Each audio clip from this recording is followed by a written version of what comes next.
I'm very pleased to welcome for our first session after lunch, Michael Perry. Michael is in the UK Mr. Plant Geek, and he loves growing plants and sharing his experience with plants on TV, radio, podcasts, and social media. He has the crown of Influencer of the Year, which is given by the UK's Garden Media Guild. But also he's someone who has a background in our industry, having worked as a product developer for Thompson & Morgan for 18 years before switching to this kind of career, which he's going to talk to you a bit now. So please welcome Michael Perry. Thank you.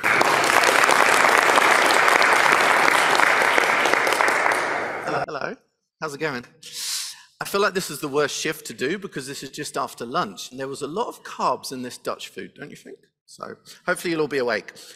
It's been really interesting to kind of sit through the other presentations today, and there were certainly some that overlap with what I'm about to say. So I'm going to kind of add a few kind of little notes to kind of what I've been hearing today and kind of add that as a little preface to what I'm going to talk about. So I'm going to talk about my experience with social media and kind of being an influencer, as it were, but I think I'm a little bit different as an influencer because I've been quite connected to the industry over the years as well. And I use social media for two distinctly different reasons. So first of all, I use it to sell to the consumer, which is at the end of the day what we all want to do. But I use it as kind of myself as the brand, and indeed that's why I started up the Mr. Plant Geek moniker a few years ago, made sure that it's the same on every platform, same on the website as well. But I also use social media to kind of advertise myself as a shop window, to get extra work, to get different opportunities. So for example, today I'll be merrily shouting about being at the AIPH because that means it might lead to other opportunities as well. So it kind of works in two ways for me as that platform to help people out there, but also to advertise myself for extra work as a visual CV. So if you're looking at it as an individual, bear that in mind today. What is different about me? Well, I would say a lot of the influencers that we hear from and a lot that have become big, there's lots of talk about, tend to be houseplant influencers. Now, I've worked through the years with bedding plants, patio plants, hanging basket plants. I had a long career with Thompson & Morgan in the UK. So I think that makes me quite placed with quite an unusual niche that I perhaps only realized in the last couple of seasons. So there's hardly anybody else out there talking about patio plants, perennials, shrubs, and quite in the same way that I do as well. So I just wanted to point that out before we start. Also, we're going to talk about social media, but I'm kind of quite vehement that it's not only social media, it's also real life marketing as well. It could be real life experiences. It could be magazine articles, traditional methods as well. So not only social media. And of course, we will talk about social media a lot, but you don't have to use it as well. We have this weird thing in the UK, and I was chatting at lunch about, we have a real guilt when it comes to using our phone too much, but there's actually so much in the phone that can kind of help our lives and kind of lubricate what we're doing day to day and online as well. So we'll look at that too. What else did I want to add in? I won't talk about the pandemic because I find that a bit boring, because I think a lot of us are kind of always comparing stuff to like 2020 and what happened then. Of course, we were all at home. We kind of had to use social media to buy plants, to communicate. And we often look at this as that was the point where social media really impacted horticulture. But actually, if you think about it, it was happening about 3 or 4 years before then as well. And the pandemic really just kind of sealed it into place. So I just want to point that out as well. What else was I thinking of? My experience and idea. Okay, that's great. We can officially start now. I just had to get those notes out of the way. Right, is this the right clicker, by the way? Because if it's not, I'll be furious. Do you realize? Yeah. Okay, so we're going to talk about plant marketing in the 2020s. And it works. Okay, so I'm going to talk about myself as being a bit of an in-betweener in a couple of ways. I'm a bit bloated there. It looks like I've just had a Dutch lunch, doesn't it? Sorry. So I'm kind of a bit of an in-betweener kind of with the industry, because I'll tell you a bit about my career. So I was at school. I was obviously gardening with my grandparents. I started to grow plants. I had my own herb nursery when I was 12 years old. I loved plants, but I also loved having money in my pocket as well. So that kind of gave me that real entrepreneurial spirit from quite a young age. So I went to college, which was a really, really general course in National Diploma in Horticulture. I wouldn't say I learned that much, but it kind of got me in the practice of horticulture. I was still growing plants at the weekend. I had a herb nursery selling plants through the back of magazines as well. So I then got a job with Thompson & Morgan, mail order plant company in the UK. And I was there for about 18 years. And I really built up through the company in the new product development area. So I started off pretty much as an apprentice, and almost from day one, this was a dream job because we were going out there looking for new plants, you know, getting new plants from customers. I was overseeing some of the breeding program as well. And over the years, I introduced about 500 brand new plants, really unique concepts like the egg and chips plant, which I worked on with Sirikit from Bacon Camp. Also new concepts, so climbing petunias, ground cover lilies, not just new genetics, but different ways of using genetics as well, because climbing petunias are just wave petunias that you've put upwards in a frame. So it was kind of reframing a lot of the plants we already knew as well. So a long career there, but that actually gave me that real in-between situation that I have now, where I'm very connected in the industry. I work with a lot of breeding companies to talk about their brand new plants. One of the best examples is perhaps Pink Kisses, Dianthus from Selector Clem. I've done lots of content with them over 2 different seasons. But also I'm talking to the consumer. I've got that direct access to people at home that are growing the plants, but I can bring products direct from the breeder into them and get that direct feedback in the other direction as well. So I'm quite an in-betweener in those terms, but I'm also an in-betweener kind of social medially. That's not even a word, I know, but kind of in my age. So, you know, the internet came around when I was about 18 years old, I think it was. So I kind of learned how to communicate without the internet. I know how to start a conversation. I know how to meet people I've never met before. I know how to, you know, kind of that old-fashioned networking. People that are a lot younger than me don't necessarily have those skills. I'm not going to say they don't for sure, because everyone's different. But people that are a lot older than me won't have that experience of communicating online. So I think kind of I'm quite well placed in that kind of in-between ground of knowing what it's like online as well as offline as well. And I try to apply that to everything that I do work on as well. So that gives you a bit of background to me, just to kind of explain a bit about what I do with my current role. So I've been freelance for about 5 years. I do a lot of work with QVC in the UK. This is shopping TV. So talking about plants, selling them to the consumer. It gives you a lot of experience in live TV and talking on your feet at the end of the day as well. I also do daytime TV, so various kind of plant tips, kind of going on there always with something a bit different. And sometimes there I can connect the industry to that TV as well, because I might bring in a new product or a plant that people haven't seen before as well. I also do a lot of social media content, so working with lots of breeding companies in Europe, lots of new products as well. And again, passing that on to the consumer, getting the consumer excited about these new plants. And in a way, because I'm working with the patio plants and kind of the outdoor plants, I feel is still a little bit of a niche that is potentially quite untapped. When you look at how big houseplants have become, it's only a matter of time before those people want to move outside. And yeah, of course, they might not have a garden, they might not have a balcony, but they could easily fix up a window box. So once their house is full of houseplants, Daryl, I've got them. So social media, first up, what platform is going to work for you? First of all, we're going to look at social media, but we will look at offline as well, because I think it's really important to not think that social media is everything. You know, you can choose which platform you go on. You don't have to feel compelled to go on those platforms. There's a great example in the UK. There's a magazine I love called Monocle Magazine. It's really cool. It talks about politics, talks about travel, talks about culture. They don't have any social media accounts. It's really irritating because I really want to follow them somewhere, but they don't have it, because they're just keeping themselves to that printed material. And that is a great example that you only go down the channel and the platform that you feel is right for you, and don't do it because you feel forced to. Get to know each platform, make each one of those distinctive as well, whichever one you choose to use. And we'll go through those one by one at the moment. But most importantly, don't overthink it too much. Kind of don't panic when it comes to this type of marketing. So first of all, you're going to talk about who is posting. Now, this has been covered a little bit in the presentations today. Your first choice is obviously the company as a voice. This is a very corporate way to talk to your followers. So this is great if you've got like a corporate video, something that looks really sleek and polished. It's almost more of an announcement, though. You're going to put it out there. You're not going to get much kind of feedback. People might be a little bit kind of alienated by it, because ultimately you want a member of the company, kind of a face for the company, because people buy from people. People trust people, not necessarily big corporate companies. So maybe we had an example earlier from Justin. Maybe you've got a particularly kind of somebody in the company who likes being in front of the camera, someone who's got real great knowledge. Actually, I interrupt myself, because you don't have to be good in front of the camera, because actually the more polished you are, the more of a turnoff it can be for the follower as well. So kind of bear that in mind as well. Look at me contradicting myself already.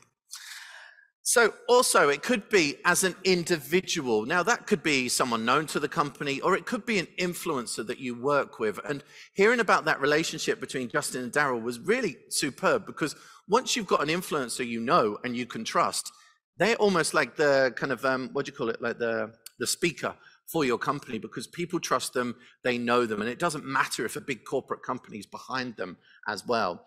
It could also be collaborations as well. So it could be you're linking up with another company. It could be that you're using that as a way to go forward.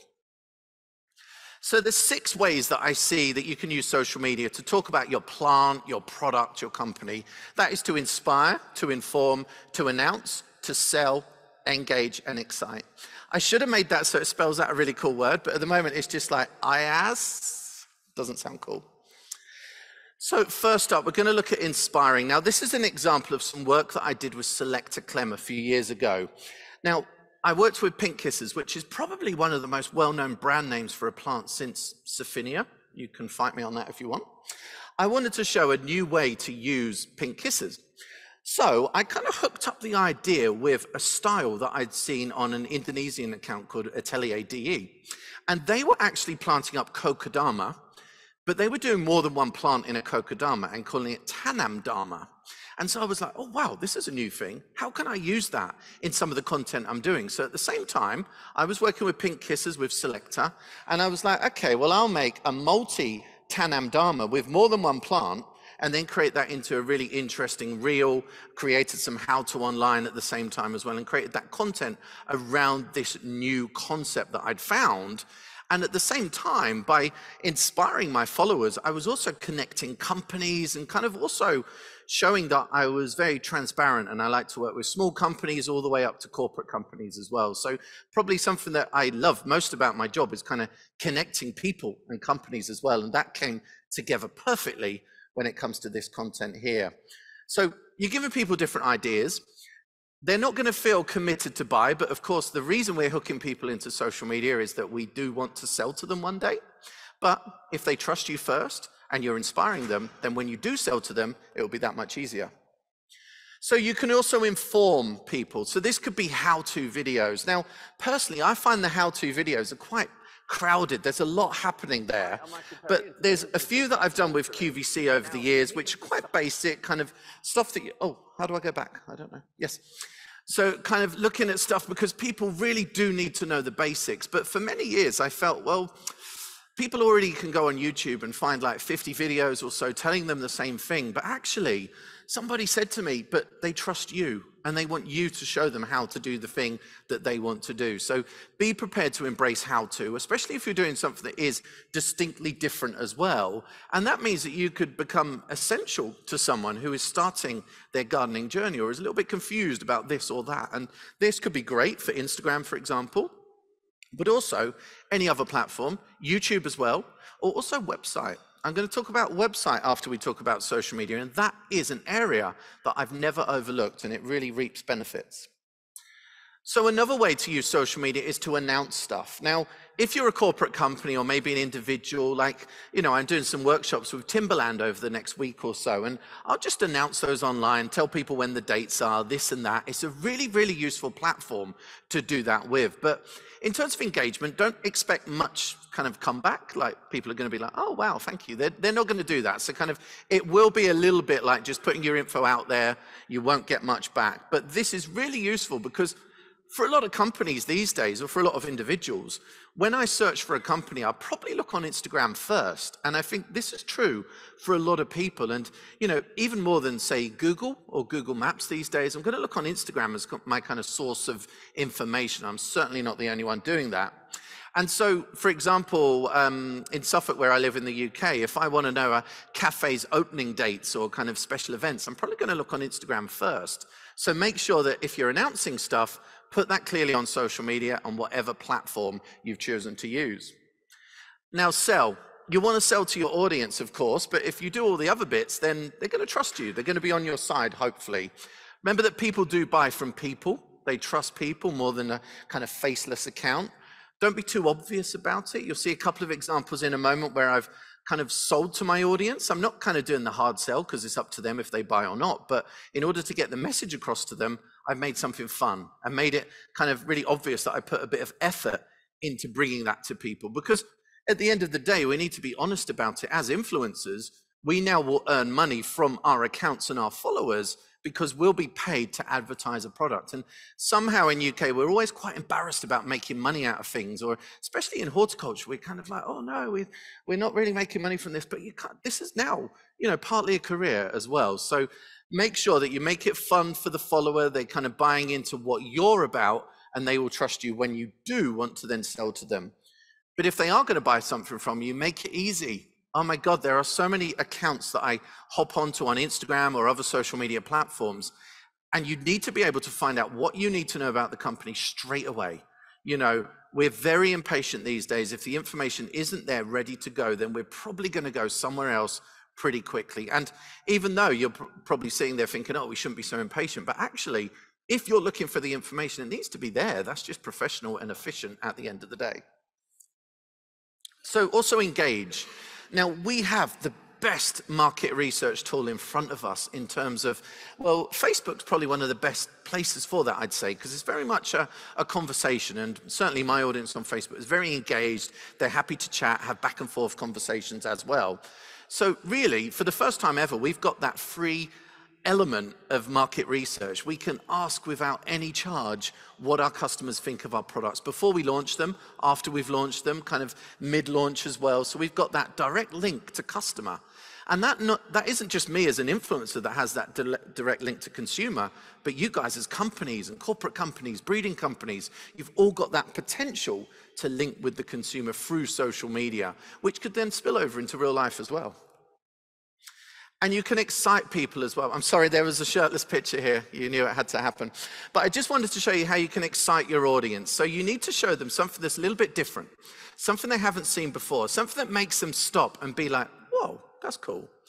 And yeah, of course, we still need to be professional, conduct ourselves in a way that, you know, we would want to online, but sometimes you can hook onto trends that are really exciting, a little bit different here and there as well.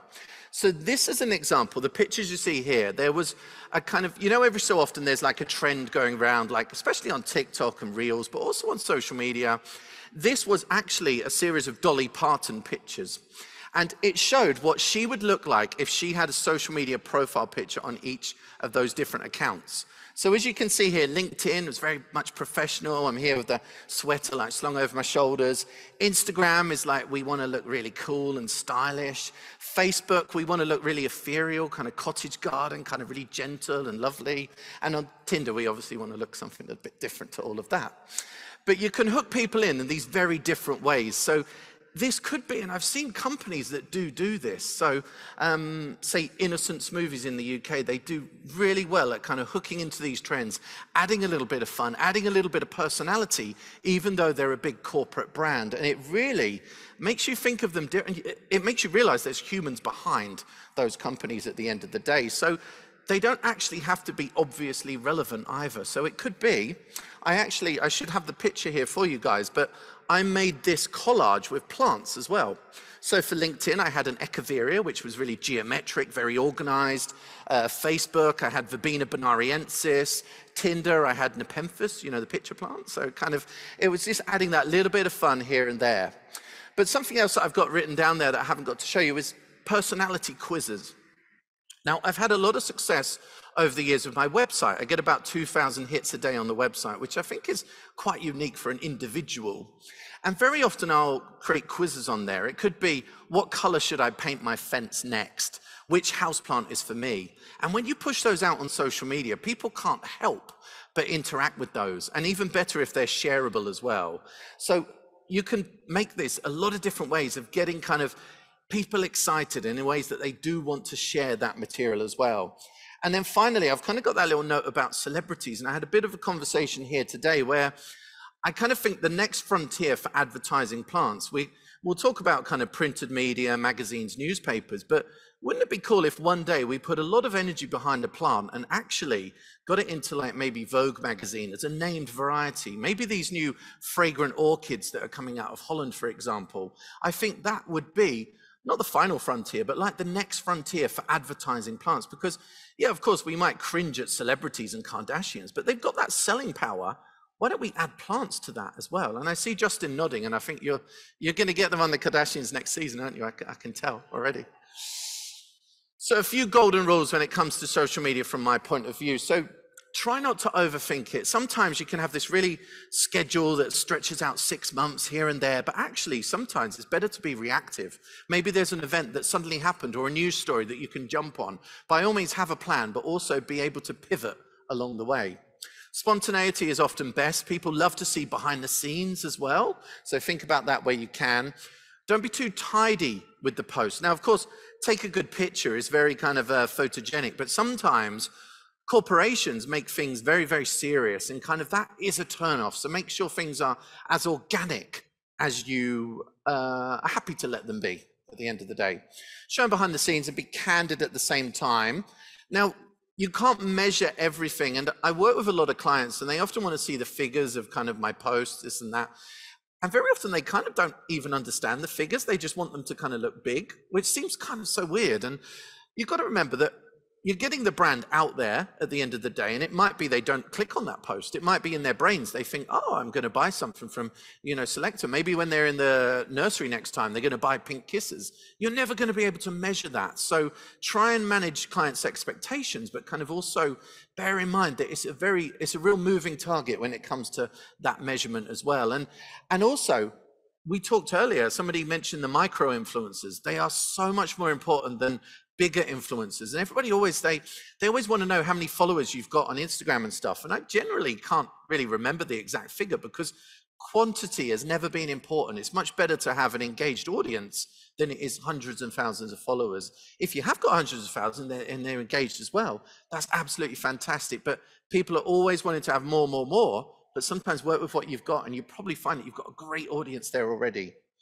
Always follow your advertising rules. So obviously this has become a lot more important over the years. Make sure you've got hashtag ad at the beginning of your adverts and stay positive as well. I know this sounds crazy, but it's very easy to log on to Twitter, see something annoying politically and kind of comment or kind of get involved in something you shouldn't be. And I think you mentioned earlier, Tim, it's very easy to then have a bad comment on social media and kind of you feel like it reverses everything.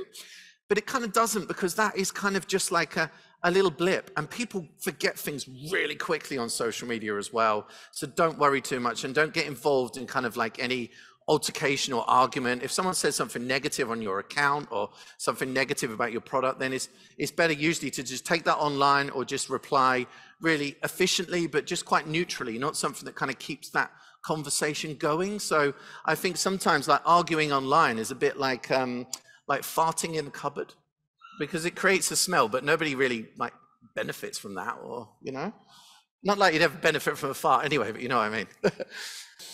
So Instagram, first of all. Now this is kind of the one that everyone seems to gravitate to. It may or may not be for you, but this is basically every demographic is kind of hooking into Instagram. Recently it's changed very much from images to video. There's a big uproar online because people are, oh no, we want Instagram to be for pictures, this or that. I wouldn't waste too much energy worrying about that because platforms change from time to time. If you think, we used to think Facebook was like, you know, the only place about 8 years ago, and now Instagram is big. So it's always changing. Just try and move with the landscape and don't feel compelled to move with the landscape either if it doesn't feel right to you. So if you are going to go with Reels, then I've created a few different pieces of content over the years where I've tried to make them a little bit different. So Reels are basically video, not even clips, but like videos that are up to a minute, minute 30 seconds. What is that, 90 seconds? Yes, it is. So these are basically very short videos. It's kind of like really copying what TikTok was doing over the last few times. So I actually did a little advert for Sproutle, which is a brand new startup company in the UK selling different packs of plants ready to your door. And they did a pack of herbs. So I kind of thought, well, I'll dress as the herbs, which seemed really obvious to me. So I did this and I set it against this Ready Player One music as well. And so this is kind of a fun way to advertise to your followers. It's kind of almost a cheeky way of selling to your followers as well, because kind of you're bringing them along with your fun, but you're giving them the fun, but you're giving them the ad afterwards.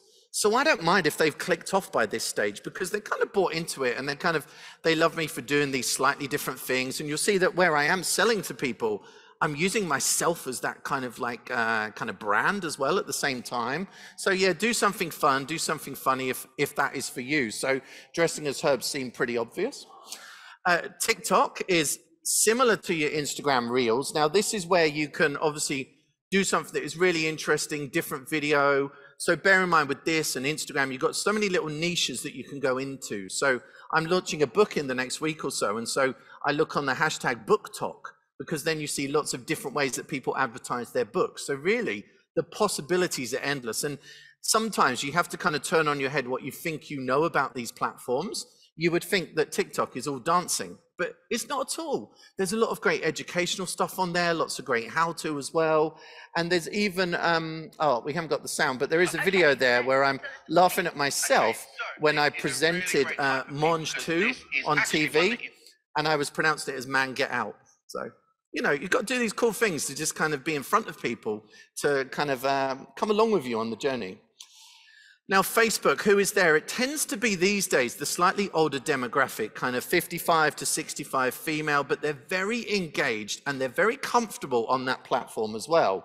So I find, So I found on Facebook, because my QVC viewers tend to be that same demographic, they actually really appreciated when I set up a Facebook group that was exclusively for them. It wasn't necessarily to chat about QVC, but because that's everything they were interested in, that is what it became. And they actually became the very best ambassadors for the company at QVC, because they're already interested in that theme.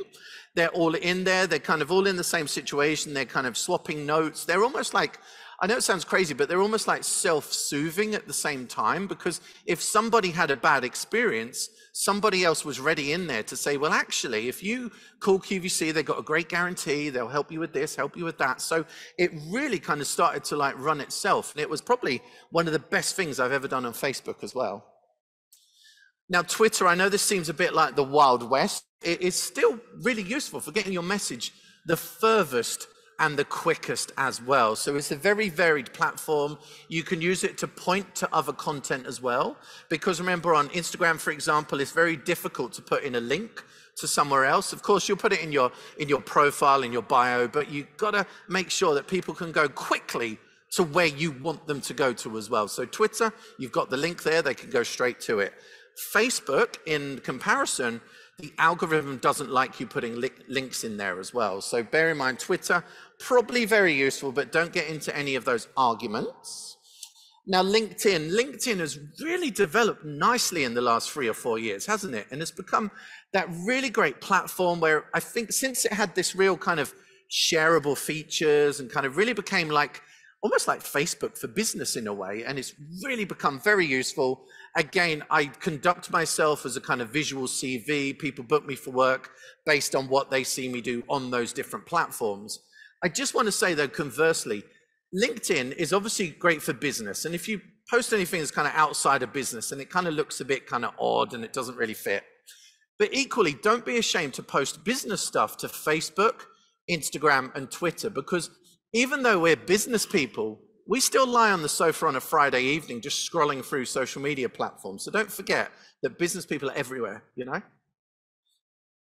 And YouTube, I know YouTube was covered quite a lot by the previous kind of presenters, but I would say for me, YouTube is a much lower priority because the type of content I create is a bit more kind of quickly produced, kind of for quick digesting. So for me, YouTube is not that priority area. But bear in mind, these are great for how-to, the kind of real slower content, keywords can really help you build up there as well if you've got a real specialist area too. But a little note on kind of beyond social media, because we talk about social media a lot, but there are other platforms too.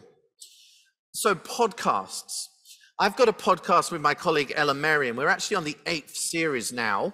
We've had a different sponsor every series as well. So we haven't done that because we couldn't get a sponsor, but we've done it because we wanted to show that breadth of companies that are available in horticulture as well. And I don't believe in kind of working with just one company for life. I think it's great to kind of spread that and really show how versatile we are in the horticultural world.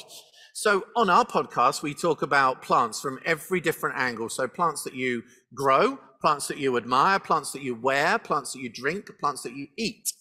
But it could be if you're looking to promote yourself, your plant, your company, that you could make a podcast. There are so many great podcasts out there that have excellent niches.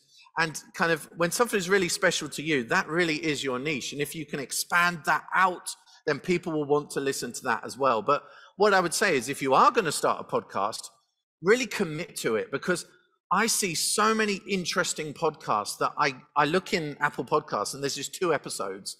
And it's really frustrating because it looked like a really interesting subject, but someone started it, they got bored, they got distracted. If you are going to start on any of these marketing things I'm telling you, really try and commit to them, because it's kind of frustrating for the audience when they see that you've abandoned something after a couple of months, because you abandon the platform, you probably go abandon them if they're a customer, you never know.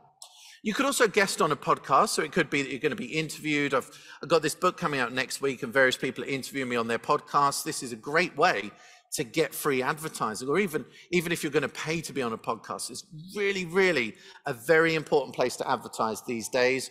Or it could be that you choose to sponsor a podcast as well. And that is, again, nothing to be ashamed at. A lot of people do sponsor podcasts, and I don't think it's a turnoff for the listener either, because the listeners become very used to hearing that sponsors are on podcasts. Now, websites, I get more than 2,000 people on my website a day because I actually got in there quite quickly with writing about a lot of new plants out there. So I've been working with Planttip, the tree and shrub and perennial kind of licensing company, for a few years. And I really made sure that I wrote articles about Senecio angel wings, a new Cercis that won at Chelsea. And that SEO has really done me a good service, because I get probably, a few hundred people per day looking up Senecio angel wings, and then I'm directing them onto somewhere else to, to buy the product. So it's great for my website, because then I've got that great captive audience. So the SEO is really helping that as well. And once people are there, I really wanted it to be like the BuzzFeed of the horticultural world. So if you can have a look on mrplantgeek.com, hopefully you'll find something that is a range of articles that are written in a different, more refreshing way. So perhaps it's, 5 plants to, I don't know.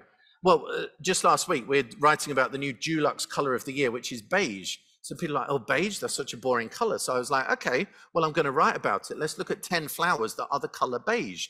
So these are things that you can imagine people sharing across social media, because it's fun, it's interesting. Can you believe this? That sort of stuff is what I'm putting out there. But also, I've got various sections on the website with Plant of the Month. We have Wildlife of the Month, all of these that kind of give you that topical content.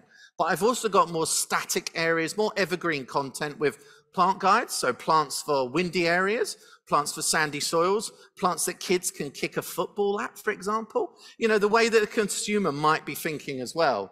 There's also a section on there called WTF Gardening. Now, WTF stands for what the fuck. And this is really like taking a lot of different phrases and talking about them and letting the consumer know what they really mean. We've got an article on there about compost. Now, this sounds really rudimentary, but people, when they're coming new to our industry. They're like, compost? What is that really? I'm in the garden center. I see 12 types of compost. Which one do I use? How do I make my own? What really is compost? We've got another article on there called, it's about bright indirect light. But I think after this morning, I'm going to have to rewrite that. And then into newsletters. Now, I've been sending out a MailChimp newsletter for the last few years, kind of on a weekly basis. It's called the Plant Geek magazine, as it were, which is really kind of a way to advertise and kind of push people to different articles, different work that I'm doing in real life as well. But recently, and I've just been waxing lyrical to Rachel down here about Substack. Now, Substack is a new kind of social media platform where you write newsletters and you're in control of your content because people subscribe to you. They can also pay a subscription, say $5 a month, to subscribe to your newsletters. So you're actually beating the algorithm. So you're completely in control of that audience. You put what you want in the newsletter, they're subscribing and they're getting it directly in their inbox. That could be written content, that could be video, that could be image, that could be sound bites as well. So I'm starting up a Substack where I'm talking about all the new plants that I find, because at the moment, kind of, I work across lots of different platforms. I have a lot of different plant ideas and new plants that I see that I've got nowhere really to share those with people. And of course, I could share them on Instagram and social media, but they could easily get caught up in all the noise. So here, I'm fully in control of Substack as a platform.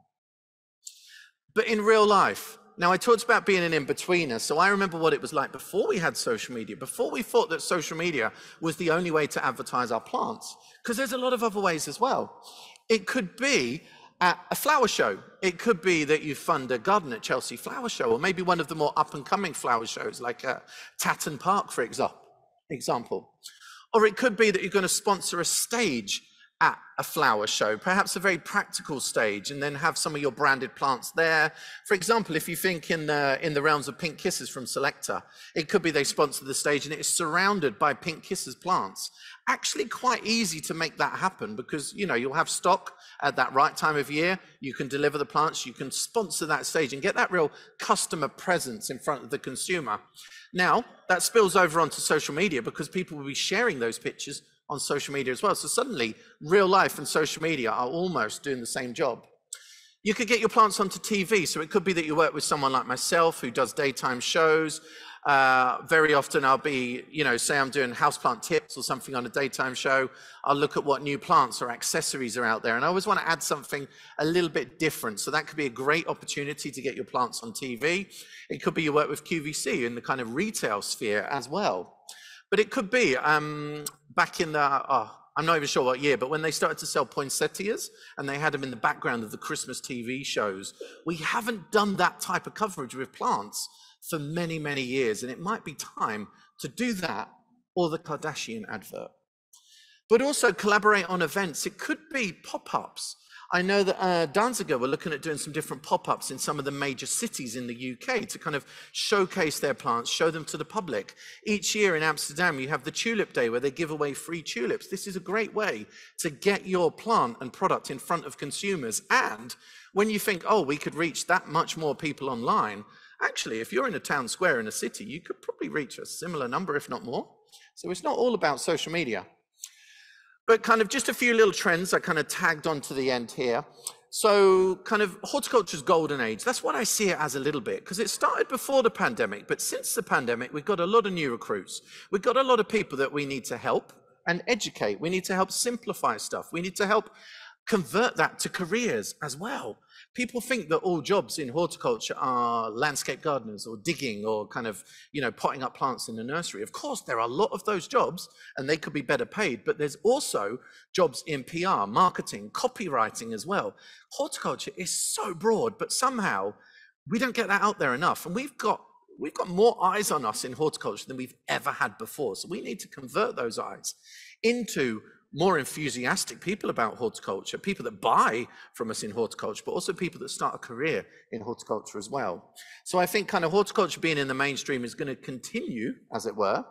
But also a little note there with I know you guys talked about the influencers, sometimes the people that are newer to the industry. I think this is where I've kind of done well because I've got that industry experience, even though I'm kind of an influencer, as it were, and kind of, Daryl's worked for a lot of years, put a lot of research into what he's done as an influencer. So just be aware, if you are going to work with an influencer, you kind of don't want someone who just learnt it last week, kind of that way. And I think it's quite easy to see through those people, but that is potentially one of the risks that I see to kind of what we're doing in horticulture. But generally, I'm a positive person, so that's the only risk I see. So just 4 little trends just to finish us off here today, because Tim's probably waiting for me to get off stage. He really is. It was a very definite nod. So at the top, stacks.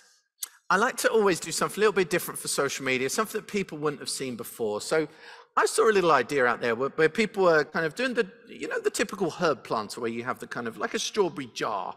And I was like, oh, I could do that with a stack of terracotta pots. This is a nice way of planting more in a smaller space because we have smaller gardens. Perhaps we're only gardening on a balcony. So I made an alpine stack. I also made a wildlife stack in conjunction with Selector for their new kind of wildlife bee-friendly plants as well.